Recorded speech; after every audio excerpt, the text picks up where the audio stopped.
Parcialidade, como a imprensa distorce as notícias. Bernard Goldberg. O autor desta obra é escritor, jornalista e analista político. Trabalhou na emissora de TV americana CBS News por 28 anos e ganhou diversos prêmios Emmy. E a primeira coisa que o autor vai destacar é o fato, para ele notório, de que cerca de 98% dos jornalistas da imprensa americana é esquerdista. Contudo, para o autor, isso não significa que eles se reúnem secretamente para produzir conteúdos e opiniões combinadas sobre interesses de esquerda. Isso não é preciso, vai dizer o autor.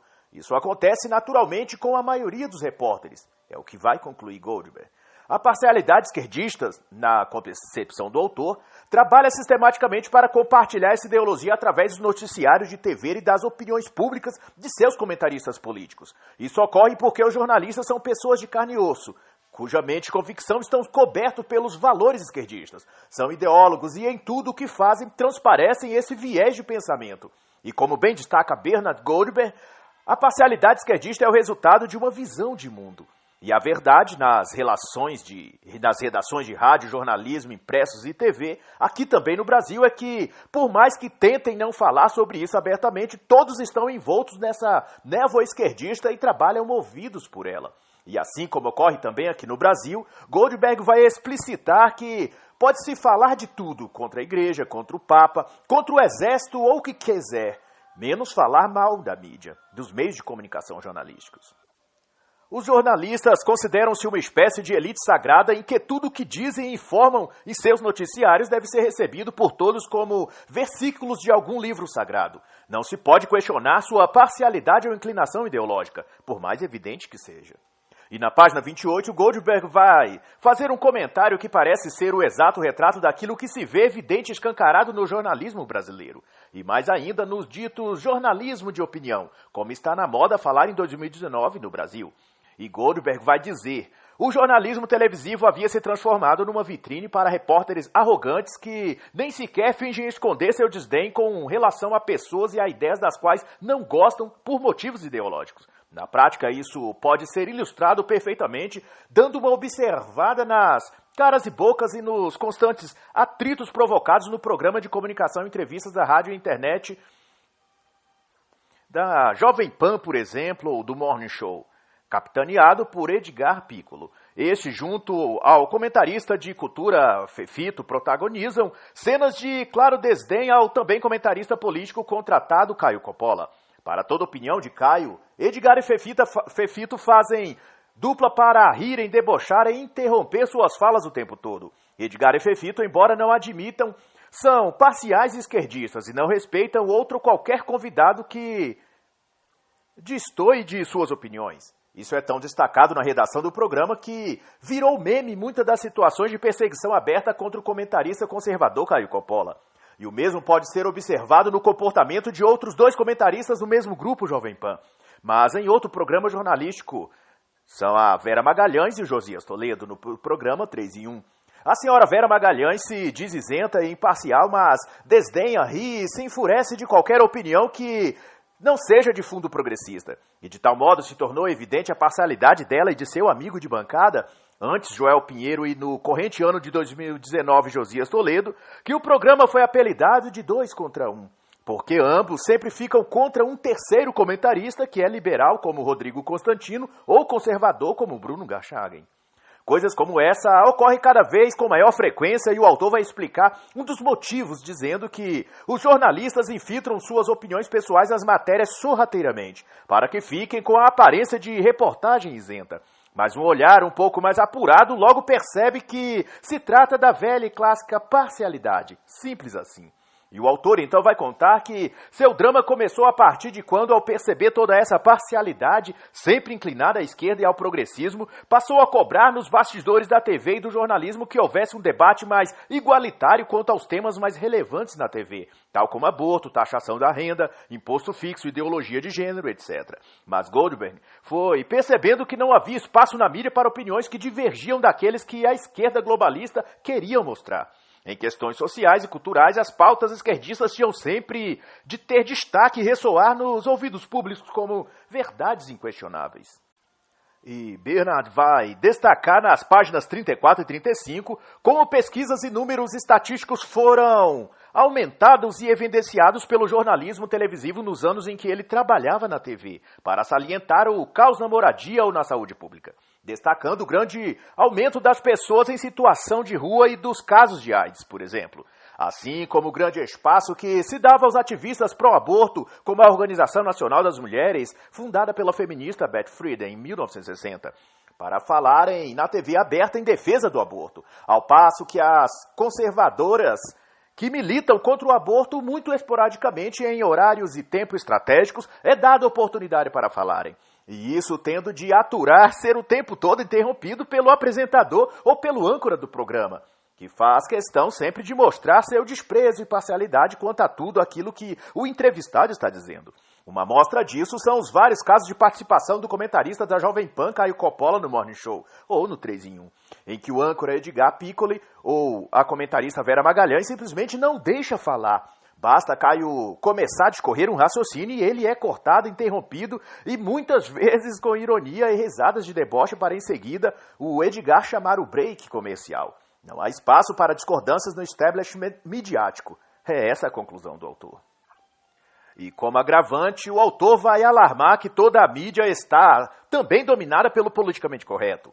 E isso atrapalha de se ter verdadeira percepção das coisas, além de impedir o raciocínio claro e inteligente sobre as coisas. E como exemplo, vai dizer que não se pode nos meios de comunicação dizer deficiente. A palavra aceita e exigida é incapacitado. Também não se pode dizer índio. Tem que se dizer nativo americano. Aqui no Brasil não é diferente. Recentemente houve acalorada discussão no programa Morning Show contra o uso, mesmo em ambiente informal, da palavra mulato. Segundo os progressistas politicamente corretos da mídia, o correto é dizer afrodescendente ou negro, pois segundo os ativistas da mídia esquerdista, a expressão mulato advém de mula, e os negros e pardos do Brasil sentem-se ofendidos com esse termo. Tal como não se deve dizer também morador de rua, mas sim pessoa em situação de rua. E para se entender melhor toda essa corrupção da linguagem da inteligência e suas consequências, indico 2 livros. A Corrupção da Inteligência, de Flavon Gordon, e As Ideias Têm Consequências, de Richard Weaver. E Goldberg vai esclarecer como esse fenômeno se consolida na mente desses apresentadores jornalistas, dizendo que essas pessoas não mantêm um contato com pessoas fora do seu círculo ideológico. Seus amigos e conhecidos são também esquerdistas. Assim, compartilham com eles os mesmos valores. Todos têm as mesmas opiniões sobre aborto, meio ambiente, religião, controle de armas. Logo, depois de um tempo, passam a acreditar que todas as pessoas pensam como eles e seus amigos. E aqueles poucos que acabam cruzando o seu caminho, que pensam de um modo diferente, eles os veem como moralmente deficientes. E vai acrescentar ainda dizendo, essas pessoas, no entanto, não qualificam suas crenças como esquerdistas, mas como a maneira correta de ver as coisas. Elas acreditam que estão no caminho do meio, que são moderadas, vai concluir o autor. E também vai dizer na página 45 que a diversidade que o público esquerdista tanto alardeia como sua bandeira é apenas diversidade de cores, de gostos sexuais ou algo do tipo, mas nunca diversidade de ideias ou opiniões. Adoram olhar em volta de si e apontar satisfeitos sua gentil convivência e apoio às diferenças, desde que sejam físicas, biológicas ou étnicas, pretos, pardos, gays, lésbicas, transgêneros, cisgêneros, são capazes de aceitar e tolerar tudo, menos alguém que pensa diferente deles. Se você acredita em Deus e nos valores cristãos, por exemplo, se defende a vida do feto desde o ventre ou acha que o modelo natural de casamento é entre homem e mulher, ativista algum vai incluí-lo na lista de diversidade dele. Ao contrário, vai tratá-lo como inimigo mortal. E se ele ocupa um cargo de poder acima do seu, vai tentar destruí-lo moralmente ou profissionalmente. E do ponto em diante que ele descobrir essa sua divergência de opinião para com ele, ainda que fossem amigos de infância, daquele instante em diante você será considerado o pior dos inimigos dele. Outra coisa muito bem assinalada que o autor vai dizer, desta vez na página 55, é que a grande mídia forma um tipo de elite especial da opinião pública, enquanto as pessoas comuns são consideradas seres não pensantes, que, portanto, devem apenas absorver essa verdade especial que a elite midiática produz. Aqui no Brasil, o mesmo fenômeno se manifesta e, como exemplo, basta citar o recente caso da CPI e das fake news, em novembro de 2019, em que, dirigidos por essa elite midiática, a classe política interpelava supostos produtores de conteúdo fake, mas curiosamente chamaram para depor canais de comunicação apenas ligados à direita e ao conservadorismo, como o canal do YouTube Terça Livre, mas deixando de fora grandes jornais como Estadão e Folha. E o que seria um tipo de esclarecimento tornou-se uma espécie de inquérito acusatório, onde ofensas diretas eram dirigidas ao governo, à família Bolsonaro e ao professor Olavo de Carvalho. E no caso em que o jornal Estadão noticiou que um dos filhos de Bolsonaro pagava o aluguel do proprietário do canal de notícias Terça Livre, Alan dos Santos, sobre isso não foram chamados a prestar esclarecimentos, mesmo consabidamente ser mentira do citado noticiário. É o que Bernard Goldberg chama de parcialidade esquerdista das elites da mídia. E, como referência a esse fenômeno, tanto nos Estados Unidos quanto no Brasil, vale a analogia citada pelo autor de que o rei está nu, mas ninguém pode ousar dizê-lo. E no capítulo intitulado Política de Identificação, Goldberg vai delinear a escalada da parcialidade esquerdista da mídia. E vai dizer que até cerca de 1980, embora houvesse desde sempre divisões políticas e ideológicas em todos os Estados Unidos, a imprensa buscava informar os fatos de ambos os lados e variar o máximo possível o ciclo de opiniões que se tinha sobre os diversos aspectos da vida do povo americano. Ele próprio, assumidamente, identificado com as pautas esquerdistas de aborto, ação afirmativa, ideologia de gênero e outras, sentia verdadeira satisfação em ver na sua cobertura jornalística todos os lados sendo discutidos de igual modo. Mas a partir de 1980 o quadro muda. E as pautas jornalísticas passam a dar ampla visão e voz a tudo que diz respeito à esquerda e a sufocar qualquer manifestação de opinião contrária. E é daí que surge o apoio explícito da mídia escrita e televisiva a ideologias tão radicais e estúpidas que deveriam ser causa de risos e vergonha alheia, ao invés de se levar a sério como a imprensa hegemonicamente tenta fazer. Como exemplo, o fato de se considerar homofobia ou misoginia alguém dizer ou sugerir que os homossexuais e as mulheres, garotos de programa, façam uso de preservativos como forma de prevenir a disseminação da AIDS. Todos sabem que ambos são grupos de risco para esse tipo de doença. Porém, dizer o óbvio é tratado como crime pela mídia. No Brasil, cunhou-se um termo para designar esse tipo de ativismo esquerdista da imprensa. É o chamado crime de óbvio. Isto é, pode-se dizer qualquer mentira, se for para acusar ou perseguir o impostor da direita. Mas não se pode dizer uma simples obviedade se for contra os sentimentos esquerdistas da mídia.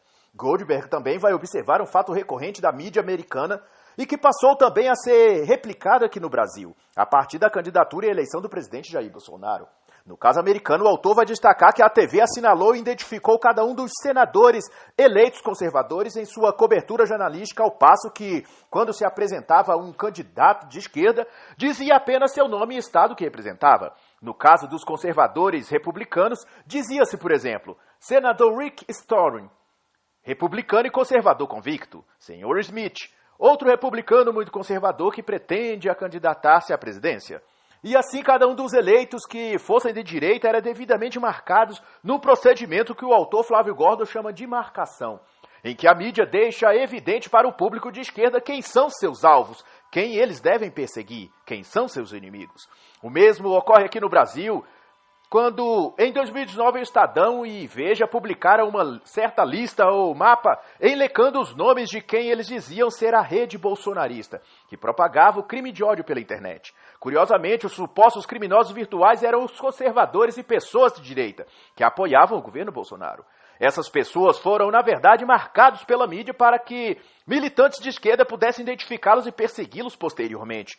Tanto que passaram desde então a ter seus perfis denunciados, suas vidas privadas invadidas, foram ameaçados e convocados por ocasião da fajuta CPMI das fake news a depor e, claro, tratados com achincalhamento total. Tanto que a própria TV Senado, ao transmitir a interpelação do senhor Alan dos Santos do portal Terça Livre durante sua transmissão ao vivo, colocou como nota de rodapé que o então depoente era o maior propagador de fake news da internet, sendo que o propósito da CPMI era de esclarecer os fatos e identificar quem de fato havia criado e difundido fake news. Ainda sequer havia culpados naquele momento. Era uma averiguação, mas já se era divulgado a condenação antes de se provar o crime. Esse tipo de ação sorrateira é comum na imprensa quando se trata de atacar conservadores ou aqueles de quem não gostam, porque essa estratégia de marcar e denegrir o indivíduo dessa forma pode bem passar por erro de digitação, por lapso ou outra coisa assim. Se alguém perceber e reclamar, é só corrigir e dizer que foi um erro na hora de digitar. Coincidentemente, esses erros nunca ocorrem contra eles, mas somente contra seus oponentes. Segundo Bernard Goldberg, essa é uma cartilha ideológica seguida fielmente pela imprensa global. E outro hábito em comum entre a imprensa americana e a imprensa brasileira é apontado pelo autor em que não basta a mídia expor e enfatizar o que há de pior na realidade humana e social, mas também exagerá-la. Não basta a realidade ser ruim, vai dizer o autor, ela tem de ser aumentada e criada ao entorno dela um ar de calamidade e catastrofismo.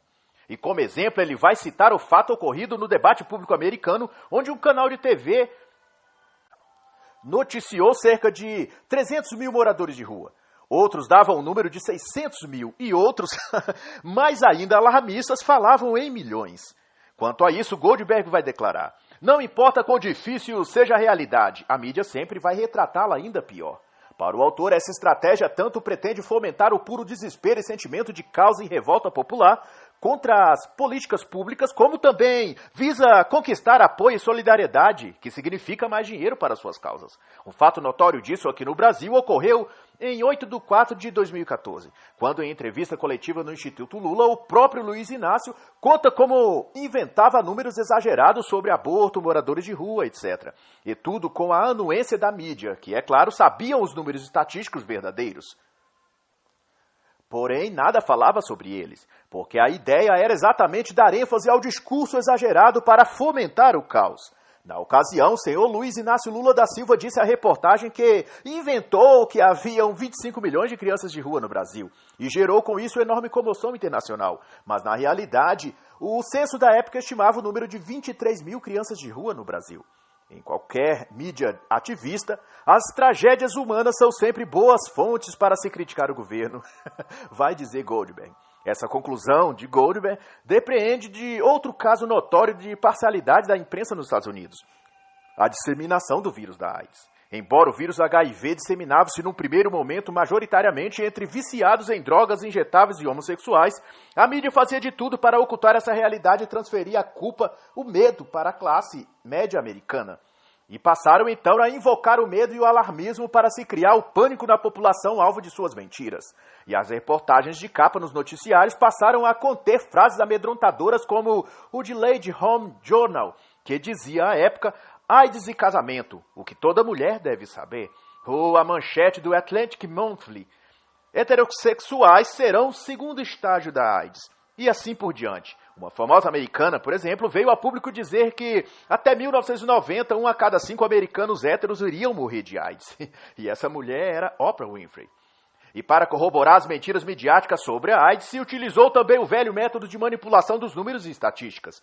E para fundamentar a tese de que a AIDS estava aumentando assustadoramente entre os heterossexuais, os Centros Federais para o Controle de Doenças decidiram colocar todos os aidéticos de origem africana e haitiana na categoria de casos heterossexuais da doença. Não importa se tivesse feito sexo com uma dúzia de outros homens ou compartilhado agulhas a usar drogas. Ele seria considerado hétero apenas por causa de sua origem étnica. E com a devida repercussão da mídia, os casos de contração da doença entre heterossexuais foi de 2 para 4%, o que, é claro, deixou a comunidade heteroamericana apavorada, não sabendo eles que era tudo um jogo de manipulação da mídia e dos ativistas políticos e ideológicos. E Bernard Goldberg vai continuar a contar que a saga da mídia politicamente correta e parcial beira a insanidade, mas seus repórteres, editores e apresentadores já ultrapassaram o limite onde ainda podia retornar e usar a racionalidade para entender as coisas. De agora em diante já estão no piloto automático. Já olham, agem e pensam o mundo dentro de uma bolha ideológica narcisista e progressista da qual não podem mais sair, mesmo se quisessem. Pois tudo leva a crer que suas faculdades mentais já estão comprometidas. Exemplo disso, o autor vai citar o caso em que o jornalismo americano tornou-se obsessivo em sempre incluir em suas reportagens alguma minoria para se dizer que a imprensa faz seu papel em dar voz aos negros, aos gays e a toda outra minoria dos Estados Unidos. E Goldberg vai relembrar o icônico caso em que um repórter do Greenville News, na Carolina do Sul, passou horas tentando encontrar um judeu negro para que ele comentasse sobre uma cerimônia judaica. Depois de entrevistar vários rabinos, o repórter considerou que estaria roubando o lugar de fala da comunidade negra judaica se deixasse que apenas judeus brancos e pardos falassem sobre suas tradições. Por fim, o repórter não concluiu a matéria por não achar em nenhuma sinagoga um representante negro da comunidade judaica. O mesmo se deu em outro episódio em que, ao falar de biscoitos caninos, a emissora de TV fez questão de achar em meio ao público uma pessoa negra para que ela desse sua opinião sobre o biscoito. Outro caso também emblemático e totalmente ridículo foi a caçada de um dia inteiro para se achar um representante de alguma minoria que falasse sua opinião sobre o show de Elton John que se realizaria naquele final de semana naquela cidade.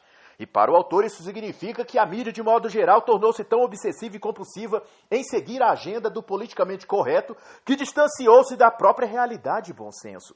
Tornaram-se tão solidários aos sentimentos das chamadas minorias, vai dizer o autor, que acreditam que os negros, os gays ou os transgêneros possuem uma maneira mais especial de ver as coisas do que as demais pessoas. É a conclusão de Goldberg neste capítulo.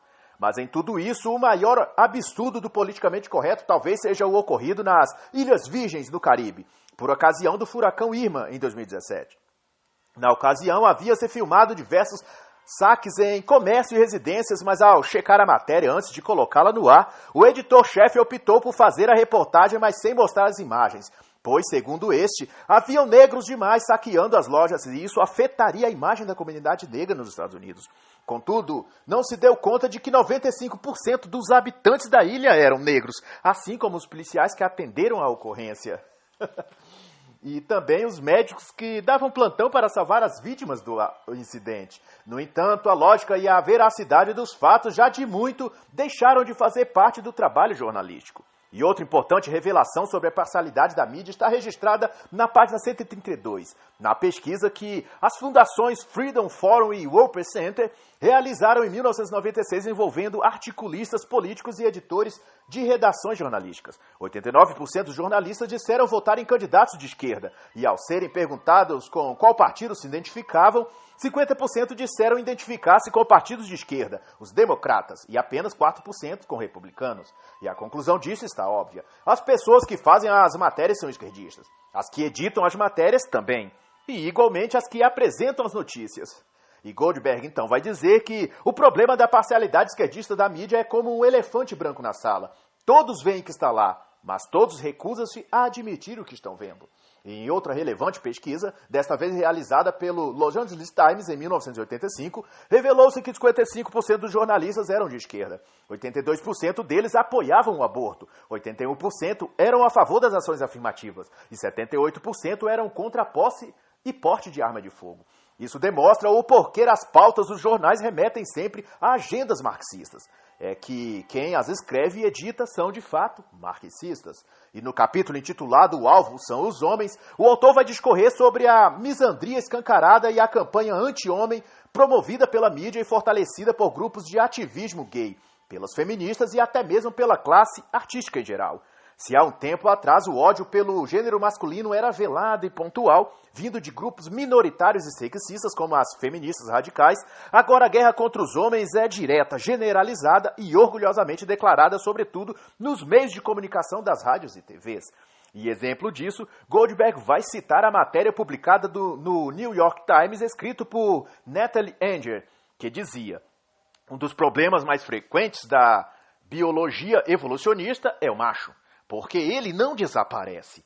Ou outra matéria jornalística no The Times para comemorar o Dia dos Pais, que dizia: hoje é Dia dos Pais. Nós, mulheres, devemos fazê-los sentir-se como príncipes, enquanto agem como palhaços. E em outra coluna e jornal, na seção dedicada à saúde da mulher, debatia-se o que seria mais saudável para as mulheres, viver com ou sem um homem. E a conclusão disso não é preciso dizer. Todos consideraram os homens algo nocivo ao bem-estar feminino. E além desses tipos de pesquisas, debates e reportagens declaradamente contra os homens em vários outros meios da imprensa, se promove um tipo de ideia de que os homens são responsáveis pela maior parte dos crimes violentos, assassinatos, sequestros, roubos, tráfico de drogas. E com isso querem dizer que os homens são o grande mal que há no mundo, o vírus letal que deveria ser combatido e extinto. É uma pergunta intrigante e ao mesmo tempo entristecedora, destacada pelo autor na página 143, vem da ativista pelo direito dos homens e antifeminista Asa Beber, que disse: qual dos candidatos à presidência ou a qualquer outro cargo político falou sobre os direitos dos homens? Quem representa os homens em áreas como divórcio, guarda dos filhos, aborto, falsas acusações de estupro, discriminação no trabalho, etc. E na concepção tanto de Beber quanto de Goldberg, isso ocorre porque estão todos intimidados pelo ativismo feminista. E aqueles que se dizem representar ou defender os pobres e minorias oprimidas, como a esquerda faz, esquecem de incluir na lista de pessoas a serem defendidas os homens pobres que sofrem alienação parental ou falsas acusações de suas ex-companheiras. Nunca houve um só político que tivesse sequer a coragem de usar em público a expressão direito dos homens. E o autor vai então fazer a seguinte colocação: em nossa sociedade atual, as mulheres são retratadas pela mídia como vítimas indefesas da estrutura de poder opressiva do homem branco. E isso criou sobre o homem uma imagem diabólica de um ser que merece e deve ser odiado. Portanto, se você é homem e está sendo açoitado pelas feministas e desclassificado pelas mulheres em geral, agradeça sobretudo a mídia. E das páginas 145 a 151, o autor vai elencar alguns dos casos de guerra contra os homens, mas desta vez analisando casos jurídicos em que, mesmo tendo provado que não era o pai da criança, o homem foi condenado a pagar pensões absurdas. Isso ocorre, segundo Goldberg, porque toda a jurisprudência decidiu que os homens têm tido poderes demais em nossa cultura. E, portanto, é preciso tirar deles agora para equilibrar a balança em favor das mulheres. E o mais triste foi que, quando alguns desses casos foram expostos no programa de TV CBS News, ninguém além de 2 homens ligaram para o programa inconformados com o fato. Ninguém da esquerda que diz proteger os pobres, nenhuma ONG, nenhum político ou algo assim se solidarizou com os homens afligidos pela justiça americana feminista. Imagine o caso inverso, vai dizer o autor, em que ao invés de homens fossem mulheres sendo condenadas por juízes homens a pagar pensão a filhos de outras mulheres cujo exame de DNA tivesse provado que os filhos não eram delas. Certamente haveria passeata na frente do fórum e a resistência desses magistrados seriam depredadas. A casa desses magistrados seriam depredadas. E na mesma semana sofreriam impeachment sumariamente. E como conclusão, o autor também vai dizer: a forma como os jornalistas retratam qualquer grupo de pessoas é muito importante. Por isso, muito do que se pensa e se diz contra os homens atualmente deve-se, sobretudo, à mídia, que incutiu isso na mente das pessoas em geral. Não apenas das mulheres, mas também dos próprios homens, que estão aprendendo a pensar negativamente sobre si mesmos. E no capítulo 11, que começa na página 171, o autor vai discorrer uma elaborada reflexão sobre as gradativas mudanças ocorridas nos meios de comunicação a partir de quando se tornou um agente de mobilização social e de ativismo ideológico. Se antes, ao menos, parte da programação jornalística, de cultura e de entretenimento estava voltada para esclarecer, informar e divertir os telespectadores, ela então mudou o seu foco, passando a ser uma provocadora do caos, desestabilizadora de governos e manipuladora da mentalidade do povo em geral. Atualmente, de uma forma direta ou subliminar, a TV, rádio ou jornalismo estão empenhados muito seriamente a ensinar e promover o sexo na adolescência, a liberação das drogas, a glamorização da bandidagem e do crime. E como mais recorrente a acusação dos esquerdistas contra aqueles que não são de esquerda é de que eles fazem discurso de ódio por toda parte, devido a isso, Bernard Goldberg vai trazer da página 187 até 194 das frases e dizeres que jornalistas e pessoas da mídia já disseram em cadeia nacional contra pessoas da direita, conservadores e liberais. Tudo para mostrar que serve a eles o adágio mais popular do comunismo. Acuse-os do que você faz, chame-os daquilo que você é. E neste caso, a intenção do autor é chamar a atenção para quem de fato pratica abertamente o discurso de ódio. Acho que todas as mulheres dos Estados Unidos deviam fazer fila para dar uma chupada em Bill Clinton, por ele ter mantido o aborto na legalidade.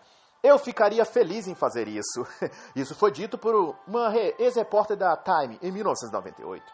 Espero que ele morra cedo, como muitos negros de ataque cardíaco. Isso foi dito por um colunista da Pacific Radio em 1994 sobre o juiz conservador Clarence Thomas.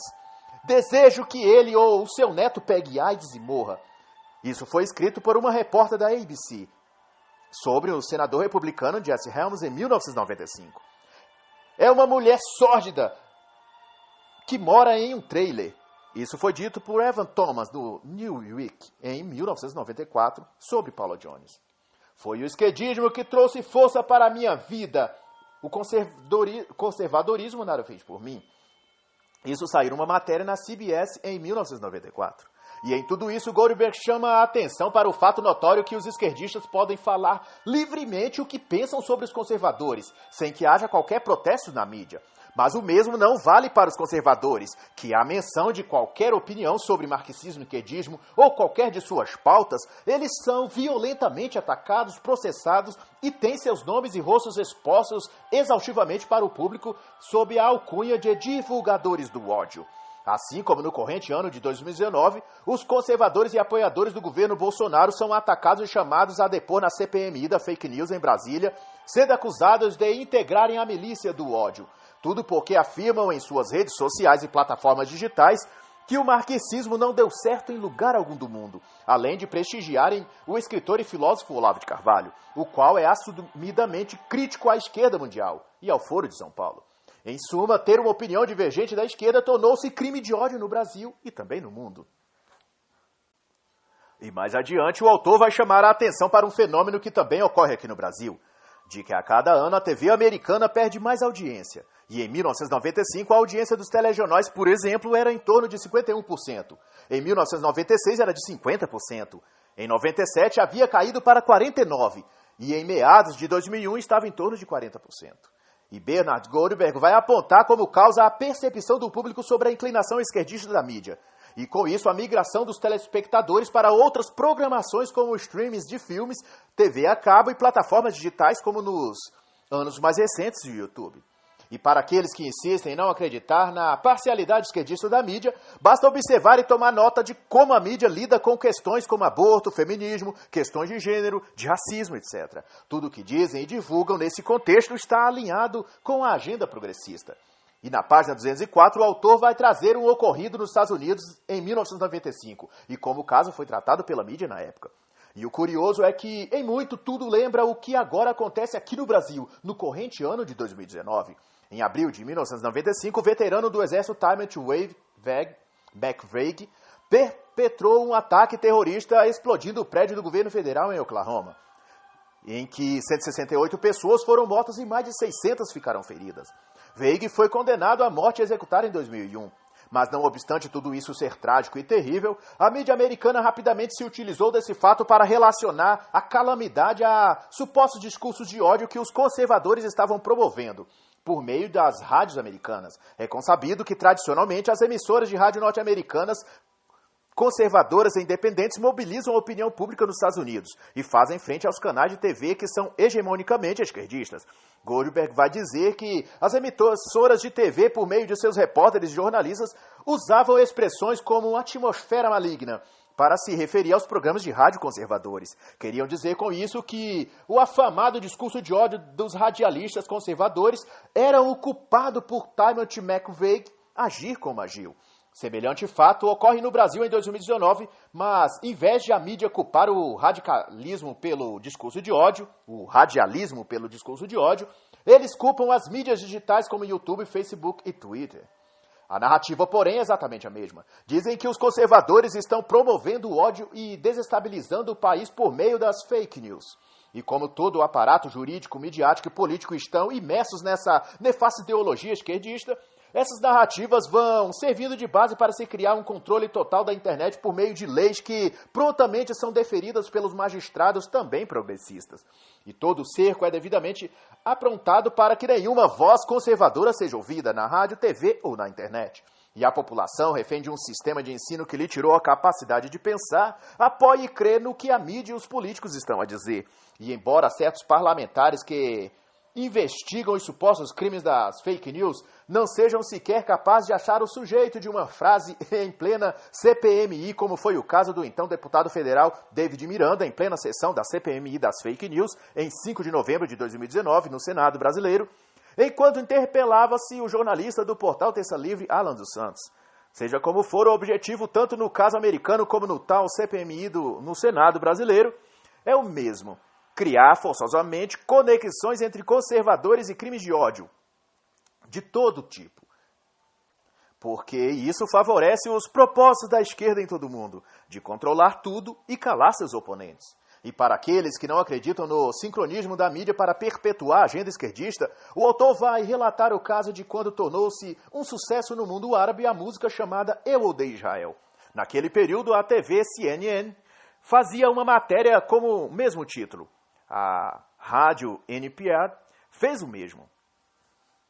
O Christian Science Monitor e Chicago Tribune, assim como o Los Angeles Times, também publicaram matéria em que apareciam inúmeras vezes o termo Eu Odeio Israel. Tudo isso é indecente e, de fato, propaga o ódio ao povo judeu. Mas, como destruir Israel é parte da agenda esquerdista, tudo é divulgado como coisa normal. Imagine, porém, se a música ou reportagem se chamasse Eu Odeio a Palestina, ou então Eu Odeio os Negros, ou, quem sabe, Eu Odeio as Mulheres. Assim fica evidente que os padrões da mídia em todo o mundo é esquerdista. E como ponto final nessa discussão, se conclui que a mídia e todos os seus dispositivos internos e externos, incluindo seus comentaristas, repórteres, editores e apresentadores, fazem parte de um imenso e organizado programa de estabelecimento de uma nova ordem global, anticonservadora, anticristã e inegavelmente totalitária e esquerdista. E nesse ambiente todo progressista, opiniões conservadoras não são permitidas, seja na TV, na rádio ou na internet.